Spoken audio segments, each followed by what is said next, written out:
Good morning student, I am J K. Sevhare, chemistry की classes Mahoba. तो आज मैं आपको एल्केन्स के प्रोडक्शन के बारे में बताऊंगा और बहुत अच्छा ही टॉपिक है ये आपके लिए। ये समझ लीजिए कि बिल्कुल रीढ़ की हड्डी है आपकी प्रिपरेशन के लिए कि यहीं से आपका पूरा फ्लो बनेगा ऑर्गेनिक केमिस्ट्री की पढ़ाई में। तो एल्केन के बारे में बहुत ही छोटी छोटी चीज़ों पर नहीं जाऊँगा। जनरल फार्मूला CnH2n +2 होता है, ठीक है ना। मैं सीधे इसके प्रिपरेशन मेथड पर जाऊंगा। इसका प्रिपरेशन पहला मेथड है बाय वुड्स रिएक्शन, यानी वुड्स रिएक्शन के द्वारा। तो वुड्स रिएक्शन में मैं पहले 5 आपको बता रहा हूँ कि RH यानी एल्किल हैलाइड के 2 मॉलिक्यूल्स होना चाहिए या कोई ऐसा कंपाउंड होना चाहिए जिसमें 2 हैलोजन एटम कंटेन है।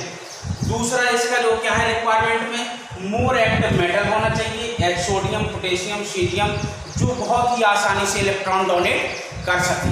तीसरा इनर्ट सॉल्वेंट होना चाहिए, यानी कि क्रियाशील सॉल्वेंट नहीं होना चाहिए, नॉन एक्टिव सॉल्वेंट होना चाहिए। फॉर एग्जांपल ईथर ले लेते हैं आप, ठीक है ना। मैं सब इसके उपयोग भी बताऊंगा ऐसा क्यों करते हैं। और बेस्ट प्रोडक्ट अगर हमने वास्तव में वुड्स रिएक्शन का यूज कर लिया है तो इस रिएक्शन के थ्रू सबसे बेस्ट प्रोडक्ट हमें इवन कार्बन कंपाउंड मिलता है, जैसे CH3 सिंगल बॉन्ड CH3 यानी एथेन, ब्यूटेन, ठीक है ना, हेक्सेन, इस टाइप के बेस्ट प्रोडक्ट में मिलेंगे आपको। और नंबर कार्बन वाले कभी बेस्ट प्रोडक्ट में नहीं मिलेंगे। जब भी आप उसका प्रिपरेशन करेंगे तो आपको एक बड़ा मिक्सचर प्राप्त हो जाएगा जिन्हें सेपरेट करने में बहुत परेशानी आती है। तो इस रिएक्शन के थ्रू सब सदैव बेस्ट प्रोडक्ट कैसा मिलता है जिस एल्केन में इवन कार्बन है। CH4 can not form this reaction, CH4 इस रिएक्शन से नहीं बनाई जा सकती है। आखिर क्यों? इस सब के बारे में मैं अभी आपको इसकी रिएक्शन मैकेनिज्म बताना स्टार्ट करता हूं और आपको अपने आप पता चल जाएगा कि ऐसा क्यों होता है, ठीक है। तो रिएक्शन मैकेनिज्म पर चलते हैं, ठीक है।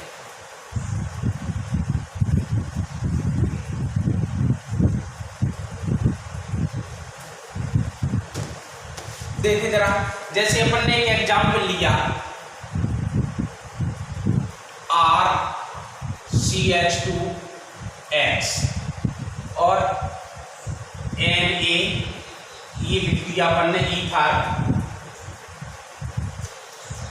तो we find RCH2 single bond CH2R plus NaX, ठीक है। तो ये एल्केन मिली है अपन को।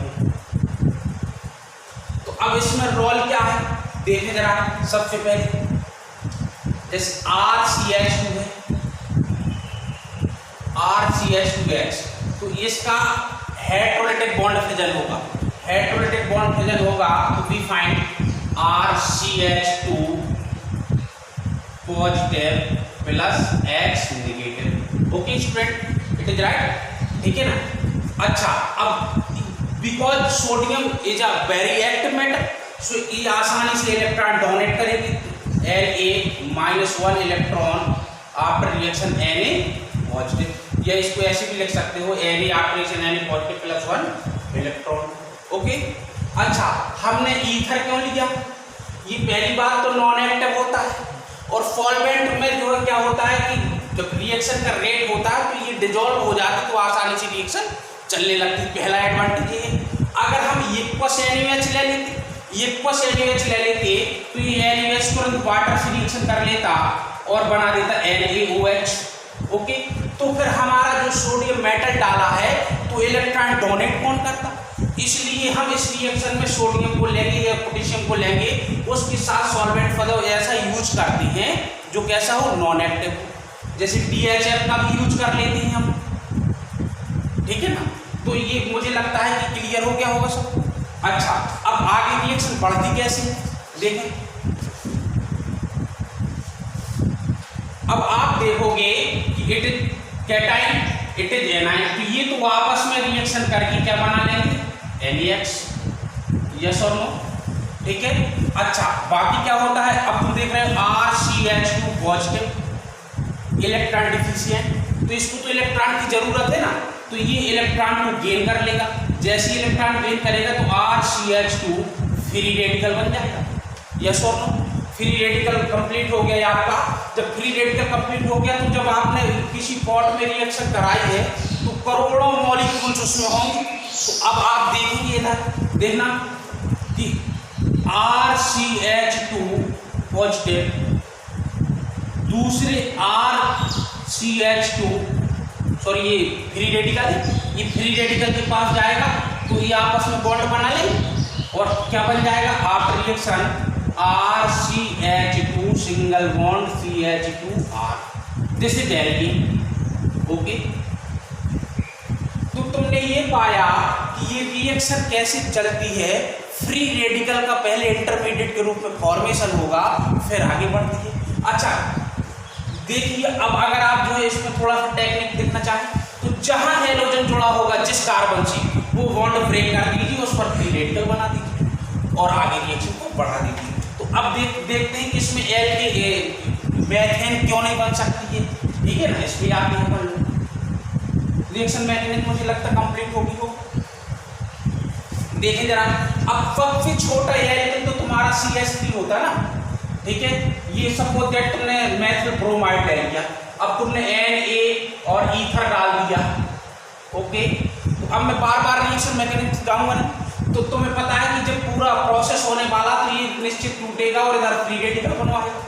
ठीक है ना, तो अगर ये दो मॉलिक्यूल्स मैंने लिए तो ये क्या बनेगा CH3 free radical plus CH3 free radical plus NaBr।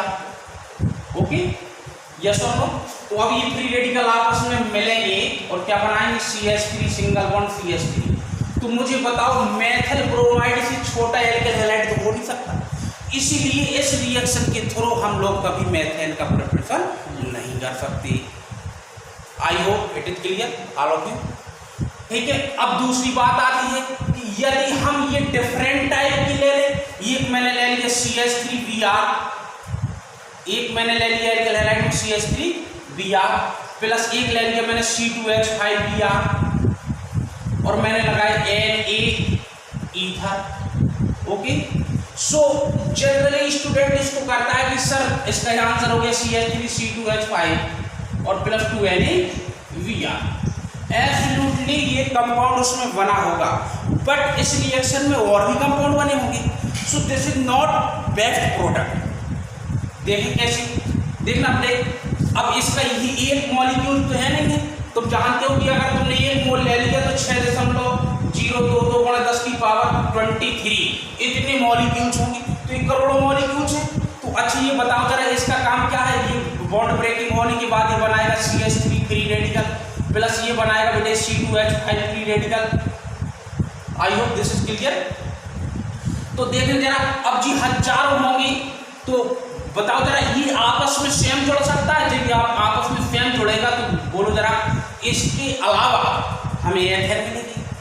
अब ये आपस में सेम जुड़ सकता है तो C2H5 सिंगल बॉन्ड C2H5। तो बताओ इसके अलावा हमें नॉर्मल ब्यूटेन भी मिलेगी, यस और नो? ठीक है ना। अच्छा, अगर ये दोनों आपस में जुड़ेंगे तो हमें प्रोपेन मिलेगी। तो जनरली ये देखा है कि यदि हम सेम मॉलिक्यूल्स एल्केन हैलाइड की लेते हैं सो इवन कार्बन की एल्केन मिलती है। So this is best product. वो अगर हम डिफरेंट टाइप की ले लें और कार्बन की एल्केन बनाना चाहेंगे तो उसमें मिक्सचर मिलता है जिसको सेपरेट करना एक बड़ा कठिन हो जाता है। सो इस रिएक्शन के थ्रू बेस्ट प्रोडक्ट सदैव इवन कार्बन की एल्केन्स ही बनती है। समझ में आ गया है? ठीक है, अब देखें जरा, मैं इसकी कुछ एग्जाम्पल आपको देता हूँ। अच्छा, लोग कहने लगते हैं कि वुड्स रिएक्शन ओनली एल्केन बनाने की है ना, एल्केन बनाने के लिए बहुत सी चीजें बनती हैं। अब मैं वुड्स रिएक्शन के टाइप बताता हूँ आपको, ठीक है।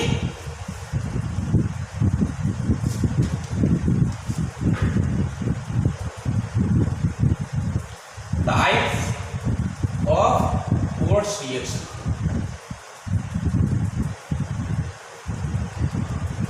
ठीक है। अब इस टाइप में बताऊंगा और तमाम क्वेश्चन है, इस क्वेश्चन की आंसर भी आ जाएंगे। जैसे आपका ये है we are after reaction NaB ether question mark लगा दिया, ठीक है ना। और ये है आपका दूसरा question we are B R और कंडीशन ये क्वेश्चन मार्क हो गया। ठीक है, तीसरा क्वेश्चन देखें बेटे। तीसरा क्वेश्चन ये इधर बी आर तो इधर बी आर और मैंने डाला है बेटे वही कंडीशन और क्वेश्चन मार्क कर दिया। ठीक है, चौथा क्वेश्चन देखें जरा।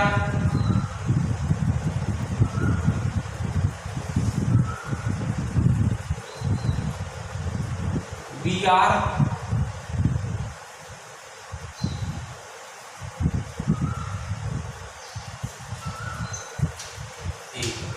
ठीक है, मैं नेक्स्ट वीडियो में इनके सबके आंसर बताऊंगा और व्हाट्स रिएक्शन के बारे में आगे बताऊंगा। Thank you.